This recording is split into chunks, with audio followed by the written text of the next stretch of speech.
Tamilstuff Tv 24/7 news.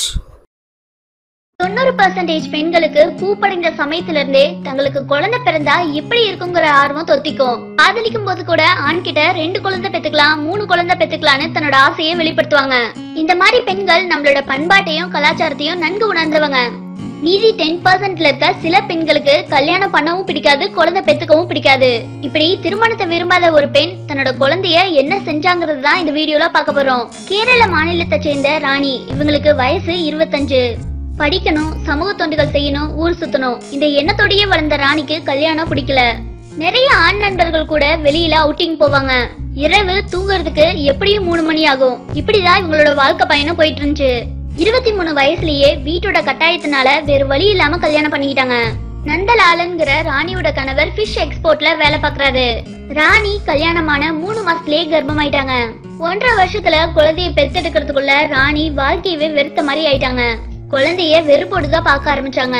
குழந்தை பிறந்து 4 மாசத்துலயே சமூக சேவை செய்யறதுக்கும் நண்பர்கள் கூட சுத்துறதுக்கும் கிளம்பிட்டாங்க. ஊரை சுத்திட்டு வீட்டுக்கு லேட்டா வர்றதுனாலயும் லேட் நைட்ல தூங்குறதாலயும் கணவர் ராணிய சத்தம் போட ஆரம்பிச்சாரு.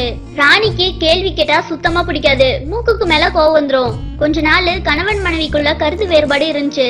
ராணி சொல் பேச்சு கேட்காம ஊரை சுத்திட்டு இருந்ததுனால மாமியார் தான் குழந்தைய கவனிச்சுக்கிட்டாங்க.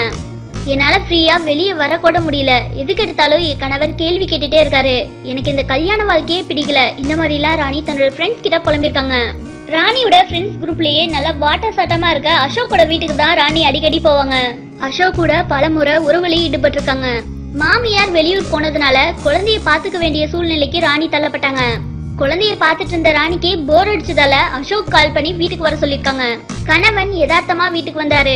வீட்டு வாசல்ல இன்னொரு ஆணுடைய செப்பல் இருக்கிறத பார்த்தாரு. கதவு பூட்டப்படாத நிலையில உள்ள போய் பாத்திருக்காரு. ராணி கணவர் வரத பாத்துட்டு அசோக்கும் ராணியும் இருந்த ரூமோட கதவை பூட்டிக்கிட்டாங்க. குழந்தை அழ ஆரம்பிச்சதால ராணி குழந்தையோட வாயை மூடி இருக்காங்க. வெளியே கணவர் ராணின்னு கதவை தட்டிருக்காரு. கணவர் கதவை தட்டின பயத்துல ராணி குழந்தையோட வாயோட சேர்த்து மூக்கையும் அடைச்சிட்டாங்க.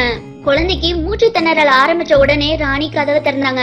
இதெல்லாம் பொருட்படுத்தாத நந்தலாலன் மூச்சு திணற குழந்தைய பார்த்துட்டு தூக்கிட்டு ஹாஸ்பிட்டல் ஓடிட்டாரு. போற வழியிலேயே குழந்தை இறந்ததால அதிர்ச்சி அடைஞ்ச கணவன் ஹாஸ்பிட்டல்லயே கதறி அழுதுருக்காரு.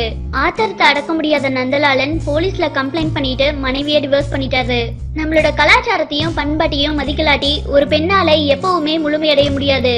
ராணி போன்ற பெண்கள் குழந்தைய பெத்துக்கிறத மட்டும் கடமையா நினைக்காம குழந்தை வளர்ற வரைக்கும் தங்களோட சுதந்திரத்தையும் கொஞ்சம் தியாகம் செய்யணும்.